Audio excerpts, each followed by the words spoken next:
Orphaned and abandoned. These images of the helpless Romanian children prompted an urgent rush of aid from the West.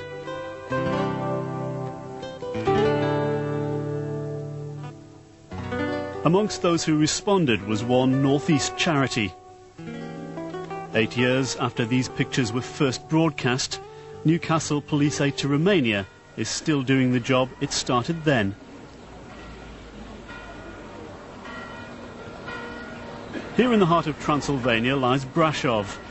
With 750,000 inhabitants, it's Romania's second largest city. Built by the Saxons in medieval times, it's also the most picturesque. The place is steeped in history, drowned in architecture and drunk on legend. In fact, one particular legend has it that the Pied Piper of Hamelin left that German town followed by all the town's children. He disappeared underground somewhere on the outskirts, only to emerge sometime later here in Brasov Square. Of course, all the children who followed the Pied Piper would have been orphans. These days, the orphans of Brasov have a different saviour. Inspector Robbie Byrne founded Police Aid to Romania. He's planning another trip to open another project and taking with him 5 St John Ambulance cadets. So what happened is, 4 years ago, we got together with the Romanian local authority and we decided to build a school for mentally and physically handicapped children. This is a school that you're going to paint out. The government in Romania have put half the funds in to build this building. We've put the other half. It is a big event for this charity, and we would like to see you do your best to get this building in pristine condition before it's opened up on the Saturday. And we'll all be there in uniform, as you will be, all the Romanian police officers, the doctors, the local prefect, who's like the Lord Mayor. Everybody will be there, and we'll have the big opening ceremony on the Saturday.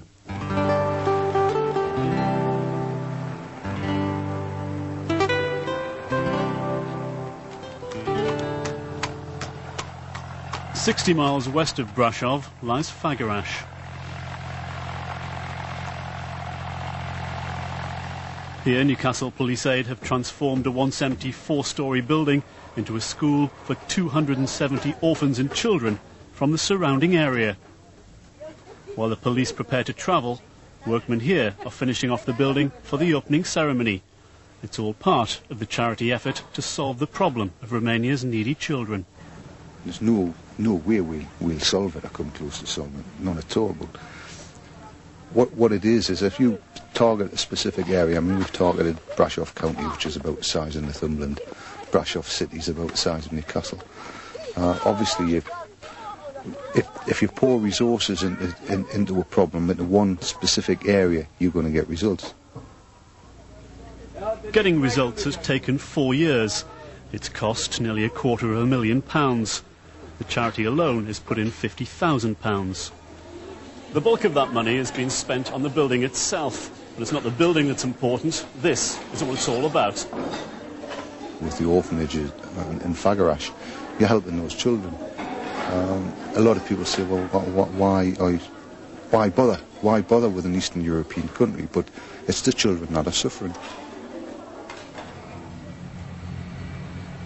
Travelling to Romania to officially open the school at Fagarash is Northumbria's former Chief Constable, John Stevens. He and his colleagues are taking the unusual step of flying out in 2 twin-engined light aircraft. Well, the flight to Romania is going to take about 9 hours flying. We're doing it in 3 hops. The first hop will be over the North Sea to Dogger Bank, turn south, and then coming into Germany, where we're landing. Then from there on to Vienna, and then Vienna, which is the more exciting part of the trip, into the north of Romania, which will take a bit of flying, and then we'll be landing in Brasov among the mountains, which actually concentrates the mind as a pilot. That traffic's copied, Golf Uniform Tango. It's quite some flying, and it's quite exciting flying, and we were very lucky last year to be awarded the Cup for outstanding flying by the Newcastle Flying Club. So it is quite an unusual thing to do, but all the more exciting because of that. And of course we'll be taking out with us this time multivitamin drugs, whereas last time it was AIDS drugs, which are very much needed by all the people in Brasov. Unfortunately, it's gone out of the public news, Romania, but at the end of... Where once they cried, now they sing.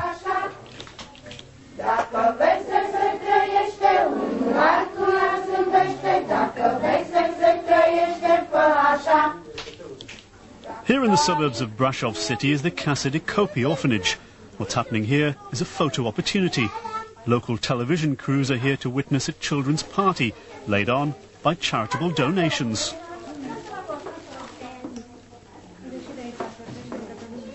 Nine years ago, this was one of many establishments trying desperately to cope with the orphans of Romania.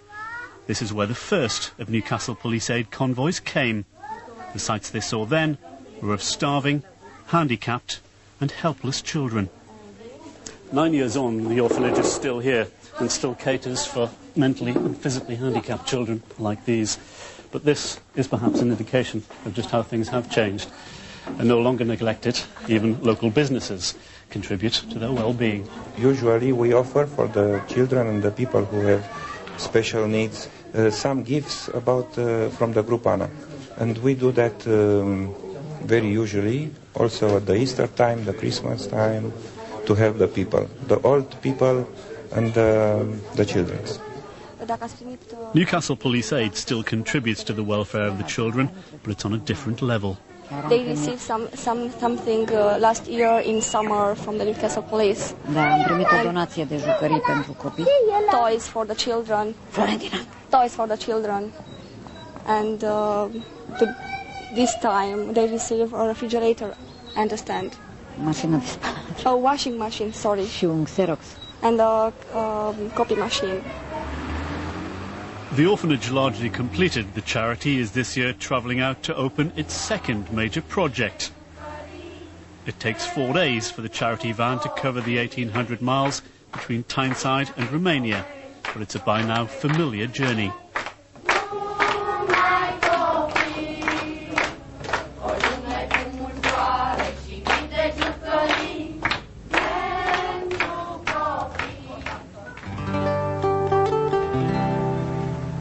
One hour's drive west of Brașov lies Făgăraș.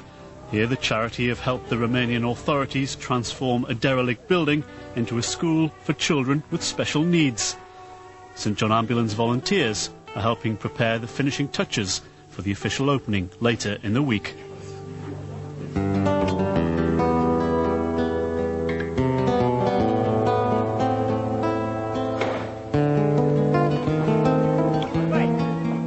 Meanwhile, Robbie Byrne has another job to do, a third charity project. He's looking for a building to house homeless children. Thank you.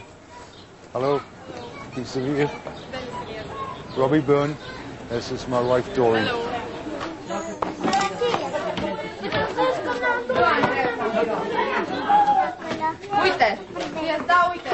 What age group, Tony, how old did you take them into? From 3-4 years till 18. Did they come voluntarily, Tony, or are they picked up off the street and brought here? Yes. That's that? Yes. You picked up, and is it the police that picked them up? Or? Yeah, the police and the social services. The government just haven't got the funds, so they do tend to rely on Western charities an awful lot. But I must admit they are starting to get their act together. You've seen for yourself this new law that's been passed, which models the child care system on the British child care system, which is great. The police have got an involvement, psychologists have involvement, social workers have involvement, and basically the local authority are now made responsible for all the children in their area, which in the past they weren't.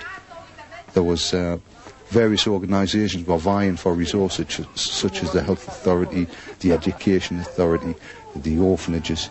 Now it's all under the one umbrella.